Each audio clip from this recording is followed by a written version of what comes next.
Good morning दोस्तों। तो दोस्तों आज का ये वीडियो बहुत ही ख़तरनाक होने वाला है दोस्तों। तो मैं हूँ अभी चित्तौड़गढ़ के किले में दोस्तों। तो दोस्तों ये बात है 1303 की, जब चित्तौड़ के महाराजा राहुल रतन सिंह थे और दिल्ली के सुल्तान अलाउद्दीन खिलजी थे।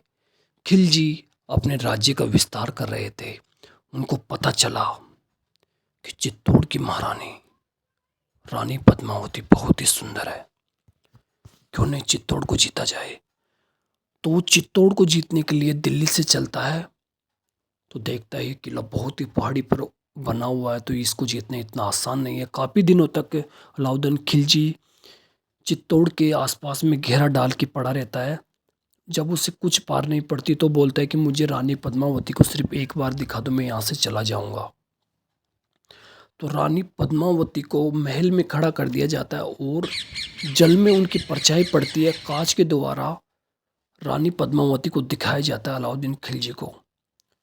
अलाउद्दीन खिलजी क्या करता है, चालाकी से राहुल रतन सिंह को गिरफ्तार कर लेता है और दिल्ली ले जाता है और बोलता है कि रानी पद्मावती को मेरे पास मुझे दो और राहुल रतन सिंह को यहाँ से ले जाओ। फिर रानी पद्मावती बोलती है कि मेरे साथ मेरी 16,000 दासियाँ भी आएगी। तो रानी पद्मावती दिमाग से काम लेती है और पालकियों में दासियों की जगह सैनिकों को बिठा देती है और दिल्ली ले जाती है और वहाँ से राहुल रतन सिंह को छुड़वा कर लाती है और वापस चित्तौड़ आ जाती है दोस्तों। उसके थोड़े दिनों बाद में अलाउद्दीन खिलजी वापस चित्तौड़ आ जाता है और अब की बार चारों तरफ से चित्तौड़गढ़ के किले को घेर लेता है और 8 महीने तक यहीं बैठा रहता है और इंतजार करता है युद्ध का, कब नीचे उतरे और मेरे से युद्ध करे। दोस्तों वो दिन आ ही जाता है जब चित्तौड़ का युद्ध होता है। दोस्तों किले के सारे गेट तोड़ देता है अलाउद्दीन खिलजी और अंदर प्रवेश कर जाता है। राहुल रतन सिंह और अलाउद्दीन खिलजी की दोनों सेनाओं के बीच में बहुत ही घमासान युद्ध होता है, जिसमें राहुल रतन सिंह को वीर गति को प्राप्त हो जाते हैं और रानी पद्मावती अपने सम्मान के लिए जौहर कर लेती है, जिसमें उनके साथ 16,000 दासियाँ भी थी। वो एक अग्नि का कुंड बनाकर उसी में समाहित हो जाती है दोस्तों। ऐसा कहा जाता है कि लगभग 30,000 लोगों को अलाउद्दीन खिलजी ने इस किले में रहते थे सभी को काट डाला था और रानी भी जौहर कर लिया था।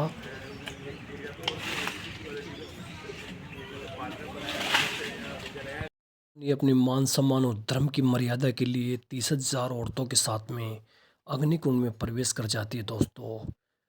और फिर क्या था, अलाउद्दीन खिलजी जब किले में प्रवेश करता है तो सिर्फ उनको चीखती हुई सुनाई देती है और यहाँ पर सब जलकर राख हो जाती है दोस्तों।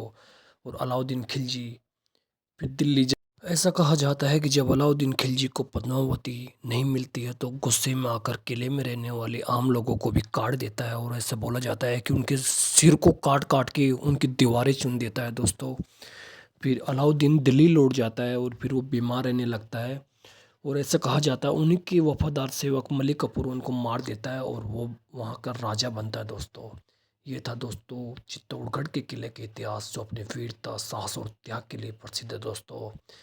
ऐसे महान आत्माएं यहाँ पर कभी कभी जन्म लेती है दोस्तों और ऐसी जगह पर सभी को जाना चाहिए और इतिहास को जानना चाहिए। हमारा इतिहास हमारी शान है दोस्तों। और रानी पद्मावती के साथ में उसका इतिहास भी समाप्त हो जाता, लेकिन उसकी वीर गाथा करोड़ों वर्षों तक गाई जाएगी।